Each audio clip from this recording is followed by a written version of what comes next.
जैसा कि अभी हमारे सिटी प्रेसिडेंट उमर पठान साहब ने आपके सामने एक बात रखी कि आज के ख़ास मकसद क्या है प्रेस कॉन्फ्रेंस करने का बोलकर, जिस कदर आप सभी जानते हैं कि हमारे शहर का एक एमएलए जो कि अपने आप को एक बहुत बड़ा एक लीडर समझता है, ऐसी शख्सियत आज बड़े अफसोस के साथ हमें कहना पड़ रहा है कि ये शख्सियत या एक तो पहले तो किसी धर्म का है नहीं, ऊपर से ये अपने आप को एक हिंदू हुली का नाम देते हुए पूरे ऑल ओवर कर्नाटका के अंदर एक माहौल बिगाड़ते हुए फिर रहा है।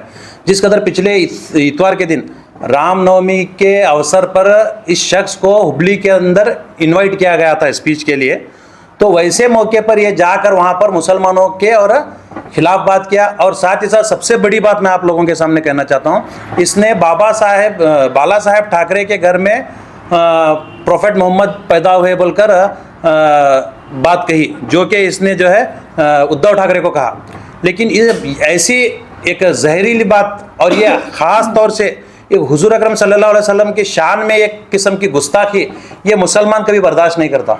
आए दिन ये शख्स बीजापुर के माहौल को बिगाड़ते हुए इस वक्त अभी ये कर्नाटक के अंदर अपने पैर फैला रहा है। पहले तो मैं कहना चाहता हूँ, जिस कदर इन्होंने ये बात कही कि इस्लाम बरू की तो मदल नम देवर इधरो, तुझे सही से किसी भी किस्म का हिस्ट्री का नॉलेज नहीं है। जिस कदर तेरे बात करने का अंदाज जो तूने बताया है, उससे बात साफ नजर आती है कि तुझे किसी भी किस्म का नॉलेज नहीं है। जबकि तुझे वहां पर बुलाया किस लिए गया था, मकसद क्या था? रामनवमी अवसर पर तुझे बुलाया गया था। मैं उस बेशर्म शख्स को मैं वाहिद अल्फाज से बात करना मुनासिब समझूंगा, क्योंकि रामनवमी अवसर पर जब तुझे बुलाया गया है तो वहां बात किस चीज की करना है कि ये अवसर होता किस वास्ते है? ये भगवान रामकृष्ण के जन्म का अवसर है।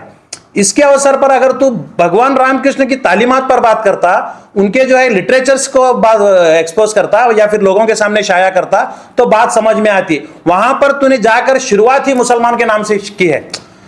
पूरा स्पीच में अगर आप देखेंगे तो शुरुआत ही मुसलमानों के नाम से की है। इससे साफ नजर आता है कि तेरा कोई धर्म नहीं है और तेरे धर्म में, तेरे अपने जाति धर्म के अंदर, तेरे धर्म में तेरे लिए मुसलमान ही भगवान है।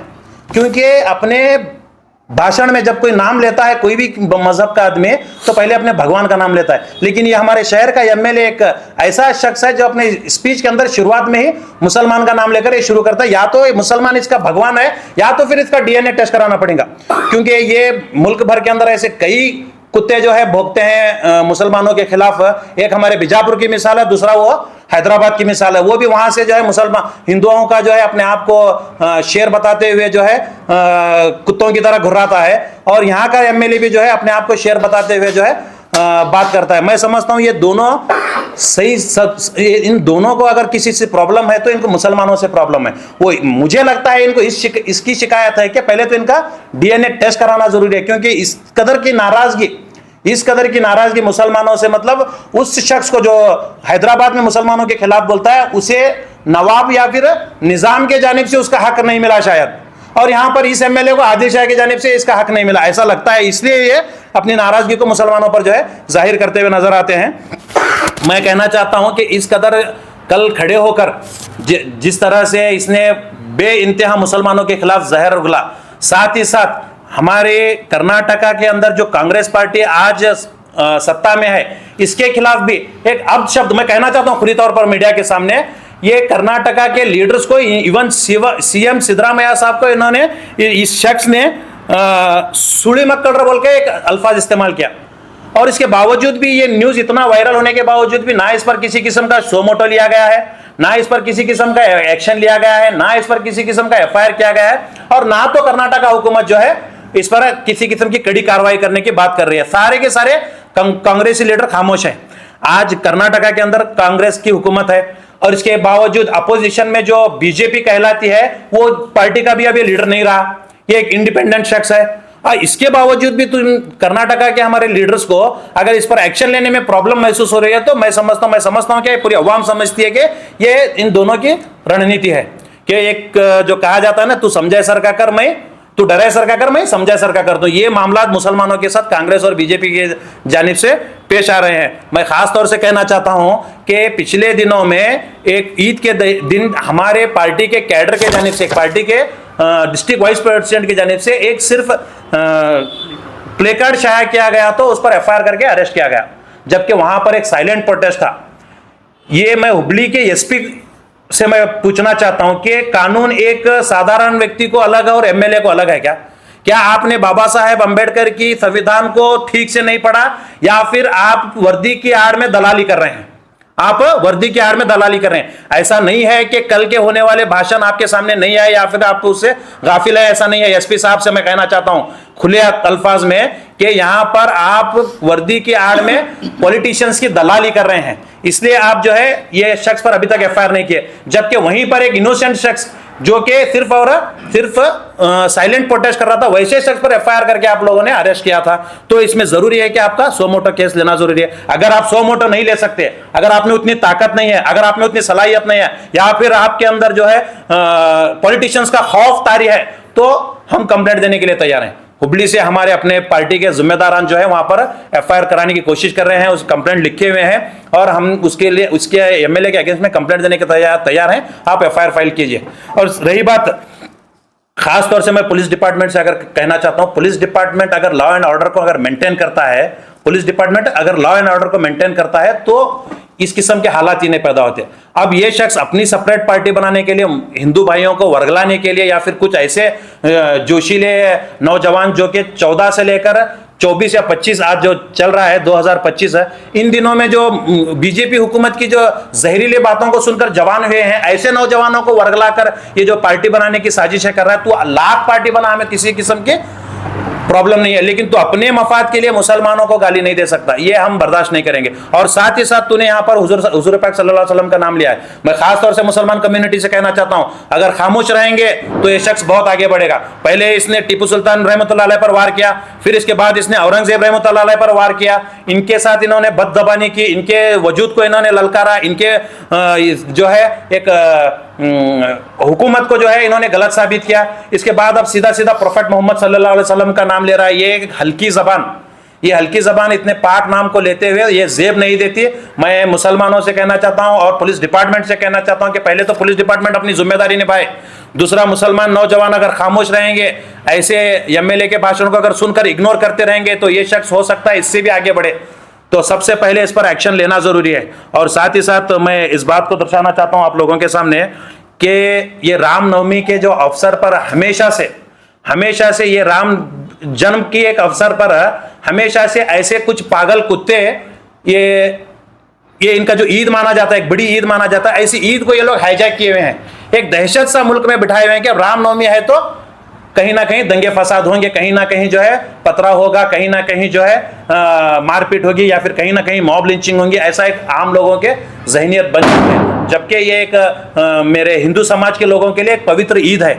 इस पवित्र ईद के दौरान ये भगवान राम की जो है उनकी तालीमात को शाया करने के बजाय मुसलमानों का अगर जिक्र कर रहे हैं, तो मैं पहले भी कह चुका हूं और दोबारा कहना चाहता हूं कि तुम्हारे डीएनए के टेस्ट की जरूरत है, जहां पर तुम्हें मुसलमानों का नाम बार बार ले रहे हैं। और मैं जो लोगों ने हुबली में उन्हें बुलाया था, मैं उन जाहिल लोगों से, मुझे किसने बुलाया था मुझे नहीं पता, लेकिन हो सकता है जाहिल लोगों ने ही इन्हें इन्वाइट किया होगा, क्योंकि अगर ऐसे मौके पर अगर किसी को तुम बुलाते तो एक देशभक्त को बुलाते, अगर ऐसे मौके पर किसी को बुलाते, किसी साधु संत को बुलाते, तो कुछ अपने अच्छी बातों को तुम्हारे सामने रखा, अपने अच्छे तालीमात को जो है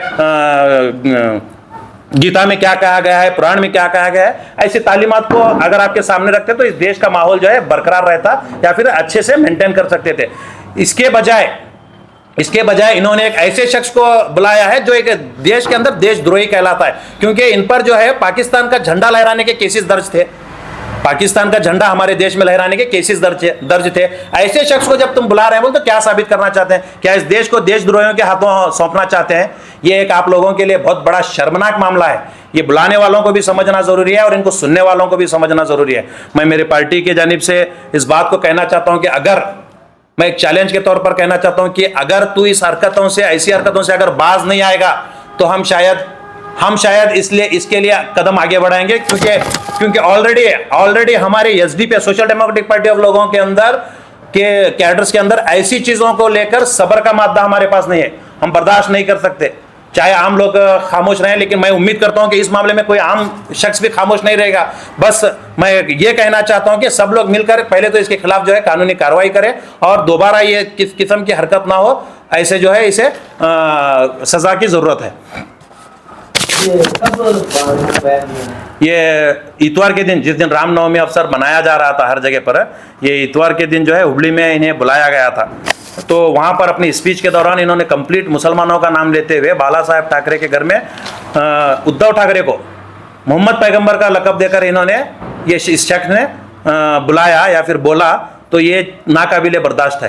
आज को 3 दिन हो गए उनके बयान देकर, आज आप प्रेस कॉन्फ्रेंस जी, इसका मकसद क्या है बोले तो हम खास तौर से इसे हुबली में एक एफआईआर कराने की कोशिश कर रहे हैं, क्योंकि कल मीडिया में वायरल हुआ है, हुबली में हम एक एफआईआर कराने की कोशिश कर रहे हैं। दूसरी बात यह है कि ये हमारे बीजापुर शहर का एमएलए है बोले तो शहर बीजापुर के अंदर भी ये चीज़ मालूम होना जरूरी है, इसलिए हम लोग प्रेस कॉन्फ्रेंस कर रहे हैं। साथ ही साथ हम डिपार्टमेंट को भी ये बात बताना चाहते हैं कि आप कहीं ना कहीं अपने काम के अंदर, आप कहीं ना कहीं अपनी जिम्मेदारी के अंदर, आप कहीं ना कहीं लॉ एंड ऑर्डर को मेंटेन करने में मिस हो रहे हैं, जिसकी वजह से ये फसादात शहरों में पेश आ रहे हैं। आए दिन इस किस्म का आदमी अगर खुले सांड की तरह अगर पूरे कर्नाटक में घूमेगा तो ये पूरे रियासत सूबे को जो है, रियासत को जो है आग लगाएगा। क्यों उन पर कार्रवाई नहीं हो रही? वही तो यहाँ पर जो है सबसे बड़ी फेलवर जो इसमें मैं कहूँगा कांग्रेस गवर्नमेंट की है। जब कांग्रेस के आला पदाधिकारियों को ये सुली मक्कड़ बोलकर जब अल्फाज इस्तेमाल करता है और इनके कानों पर जूं तक नहीं रेंग रही, तो या तो ये बेशर्म हुकूमत है, या तो फिर जो है ये सुनना नहीं चाहते, या तो फिर ये जो है एक्शन लेना नहीं चाहते। ये मैंने आपको शुरुआत में जो बताया कि मैं डरे जैसा करता हूं तो समझे जैसा कर, जो हमारी बीजापुर के लैंग्वेज में एक कहावत है, तो ये मुसलमानों के साथ चल रहा है। तो इसके दौरान जो है हो सकता है इसमें सीएम सिद्धरामैया साहब एक्शन मोड पर आ जाते, या फिर डीके शिव कुमार साहब एक्शन मोड पर आ जाते, या फिर हमारे लीडरों को कितने किस्म की गंदी गाली दी बोलकर एमबी पाटिल साहब जो है उस्तुवारी मिनिस्टर, ये जो है इसमें आगे बढ़कर जो है कंप्लेंट करवाते, एफआईआर फाइल करवाते, इसे अंदर करवाते। यह आपके लिए भी आसान है, हुकूमत आपकी है, पुलिस डिपार्टमेंट आपका है, गृह मंत्री आपका है, और ये पार्टी से भी नहीं है, किसी पार्टी से जुड़कर भी नहीं है, इंडिपेंडेंट है, इसके साथ इसकी खुद की पार्टी नहीं है। अगर तू इतना वफादार होता, अगर तू शख्स इतना वफादार होता तो पहले अपनी पार्टी से वफादारी करता। तू पार्टी का निकाला हुआ बेईमान शख्स है और तू कौम से क्या वफादारी करेगा, सवाल ही नहीं पैदा होता। ये झूठे अफवाह फैलाकर ये हुकूमत करने की फिराक में या फिर सीएम बनने की फिराक में, जिसमें इसने कहा है कि मैं 2028 में मैं सीएम अगर बनूंगा तो मैं बुलडोजर लाऊंगा। मैं इससे कहना चाहता हूं, अरे बुलडोजर वाली बात कहते ही दूसरे दिन तुझे जो है तेरे पार्टी से निकाला गया है। कहां है वो 1000 बुलडोजर? जिस कदर तूने यूपी हुकूमत की जो बात कही थी कि यूपी हुकूमत की जो लॉ एंड ऑर्डर को यहाँ पर मेंटेन किया जाएगा बोलकर, तो तेरे 1000 जो है जीसीबी बुक किया था, बुलडोजर बुक किया था, वो कहाँ है? और दूसरी बात मैं ये बोलना चाहता हूँ कि इसने एक जुमला ये भी इस्तेमाल किया है इसमें कि जन्नत को भेजेंगे। जन्नत को भेजने का क्या मुराद? जन्नत को शख्स जीते जी नहीं जा सकता, और जन्नत जैसे हुजूर अकरम सल्लल्लाहु अलैहि वसल्लम जैसे पाक शख्सियत का नाम लेने की तेरी जबान के काबिल नहीं है तेरी जबान। तो जन्नत की जो बात कर रहा है, जन्नत को जो है जीते जी नहीं जा सकता, तो ये डायरेक्ट जन्नत बेचता हूं अल्लाह अकबर बोल के वहीं जाना ये लोग बोल के बोलता है। बोले तो ये कहां ना कहां एक मर्डर, एक जेनोसाइड कर्नाटका के अंदर कराने के प्लान में है। ये कहां ना कहां एक बहुत बड़ा जेनोसाइड जो है कर्नाटका के अंदर कराने के प्लान में है। इसकी बातों से साफ मैसेज मिल रहा है। तो डिपार्टमेंट यहां पर जो है अलर्ट होना जरूरी है, क्योंकि अगर डिपार्टमेंट अलर्ट नहीं होगा तो एक बहुत बड़ा फसाद कर्नाटक के अंदर बर्पा होगा। मैं आप लोगों के सामने क्लियर बता रहा हूं इस बात। अब ये बयान देकर उनके 3 दिन होने को आए जी, किसी मुस्लिम मुखंड के द्वारा कोई भी उनका काउंटर अभी तक नहीं दिया है, किसी ने भी उन पर अभी एफआईआर तक नहीं किया है। देखिए, एक हम मुसलमान समाज के लोगों को या फिर लीडरों को एक आदत इस किस्म की हो चुकी है। एक इवन पुलिस डिपार्टमेंट भी ये बात बोलता है कि जब हम एफआईआर करने के लिए जाते हैं तो ಒಂದು ಹುಚ್ಚನಾಯದ ನೀವು ಹಂಗೆ ಮಾಡ್ತೀರ, ये अल्फाज मुनासिब नहीं है। ಹುಚ್ಚನಾಯಿ ಅದಾನತ್ತಂದ್ರೆ समाजದಲ್ಲಿ ಹಂಗೆ ಬಿಡೋಕೆ साध्य ಇಲ್ಲ। ये लोग ये बात हमारे लोग भी करते हैं कि वो एक पागल कुत्ता है तो उसके साथ जो है हम भी पागल नहीं बनना है, छोड़ दो उसे उसके हाल पर बोलकर। अगर मोहल्ले में पागल कुत्ता घूम रहा है तो हम लोग उसको पागल कुत्ता है बोल के छोड़कर सड़क नहीं जाते, बल्कि उसका अंजाम तक पहुंचाते हैं या फिर उसे कॉर्पोरेशन के हवाले करते हैं। वैसे इसे जेल के हवाले करना जरूरी है, क्योंकि किस किस्म के पागल कुत्ते, आज आवारा कुत्ते इस शहर में घूमना या फिर इस रियासत में घूमना इस देश के अवाम के लिए, इस रियासत के अवाम के लिए, शहर के अवाम के लिए ठीक नहीं है। जबकि सुप्रीम कोर्ट का गाइडलाइन भी है किसी समाज को अगर आप बुरा बोल रहे तो उन पर कार्रवाई फौरन और 100 मीटर पुलिस डिपार्टमेंट को लेने का जो सुप्रीम कोर्ट ने सीधा एक आदेश भी दिया है। यही सवाल मेरा है, जो सुप्रीम कोर्ट का आदेश है वो पुलिस डिपार्टमेंट के कानों पर क्यों नहीं आता? सुप्रीम कोर्ट के आदेश को आप इतनी आसानी से कैसे धज्जियां उड़ा रहे हैं? सुप्रीम कोर्ट के ऑर्डर को, सुप्रीम कोर्ट के गाइडलाइंस को जो है आप नजरअंदाज करके ऐसे बिगाव एमएलए या फिर बेईमान लोगों की जो है चापलूसी कर रहे हैं, बेईमान लीडर्स की आप चापलूसी कर रहे हैं बोले तो आप उस वर्दी के काबिल नहीं है। अगर आप जिम्मेदारी नहीं निभा सकते तो आप उस वर्दी के काबिल नहीं है, मैं समझता हूं। तो कांग्रेस सरकार राज्य में है जबकि मुसलमानों के फेवर में मानी जाती है, तो फिर सरकार क्या करेगी जबकि उनके प्रॉफिट पर एक सवाल उठ रहा है? सर, मुसलमानों के फेवर वाली बात तो कहीं से भी कांग्रेस सरकार में अब नजर ही नहीं आती, कहीं से भी नजर नहीं आती। ये सिर्फ एक कहावत है और ये मुस्लिम वोट को जो है बटोरने के लिए एक जुमला है। तो मैं कहना चाहता हूं, अगर मुसलमान के फेवर में कांग्रेस सरकार कभी होती तो आज ऐसे लफंगे लुच्चे लोग आज एक प्रोफेट मोहम्मद सल्लल्लाहु अलैहि वसल्लम की बात को अपनी जबान पर लाते हुए इस कदर उनके इज्जत पर हमला नहीं करते और जो है ऐसे आजाद खुले सांड की तरह नहीं घूमते। अगर कांग्रेस सरकार अगर थोड़ी सी भी मुसलमानों से अगर हमदर्दी रखती तो। अभी आपका अगला कदम क्या होगा? आप यहाँ भी एफआईआर दर्ज कराएंगे? सर, हमारा पहले तो हुबली में एफआईआर दर्ज कराने की एक कोशिश की जा रही है। इंशाल्लाह हम वहाँ पर एक एफआईआर दर्ज कराएंगे। फिर अगर हो सके तो हमें ज़मीनी सतह पर इसके खिलाफ प्रोटेस्ट करके इसके अरेस्ट की जो है डिमांड रखेंगे। और नए न्यूज़ों के लिए देखते रहिए अपना चैनल TV22 न्यूज़। लाइक करें, शेयर करें, सब्सक्राइब करें और बेल आइकन बटन दबाना ना भूलें।